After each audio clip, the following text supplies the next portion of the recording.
मोसंबी फळाची गळती थांबेना, मोसंबी फळाला भाव मिळेना, नुकसान भरपाई मिळवून द्या, पैठण तालुक्यातील शेतकऱ्यांची मागणी। पैठण तालुक्यातील मोसंबी डाळिंबाच्या बागांचे शेकडो हेक्टर जमीन लागवडीखाली आहेत। मागील वर्षीला सरासरी पावसाचे प्रमाण कमी होते, त्यामुळे विहिरीच्या पाण्याची पातळी कमी होऊन भीषण पाणी टंचाईला सामोरे जावे लागले।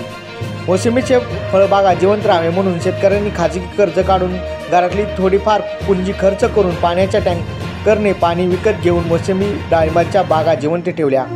पाण्याच्या टँकरसाठी मोठा खर्च करून निसर्गाच्या बदलत्या वातावरणाच्या परिणामामुळे मोसंबी डाळिंब फळाची गळती होऊ नये म्हणून मोसंबी डाळिंब बागाला बदलत्या निसर्गाच्या वातावरणाचा परिणामामुळे बचाव करण्यासाठी रासायनिक खत, कीटकनाशक औषधींचा खर्च मोसंबी फळाला गळती होऊ नये म्हणून केला।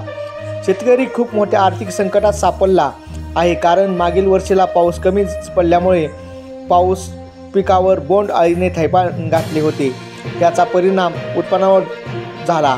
चालू हंगामात पैठण तालुक्यातील शेतकऱ्यांचे नगदी पीक मोसंबी आहे। मोसंबी फळाला भाव मिळेना, फळाची गळती थांबेना।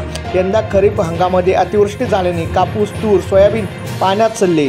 आनंदपूर, वाघाडी, रहाटगाव, बालानगर, खांदगाव, रजापूर, कडेठाण, आपे, ववा, अंतरवाली, थेरगाव, वाहेगाव, डोणगाव आदी गावातील शेतकरी वर्ग अडचणीत सापडला असल्याने मोसंबी फळाची गळती नुकसान भरपाई मिळवून द्यावी अशी मागणी होत आहे।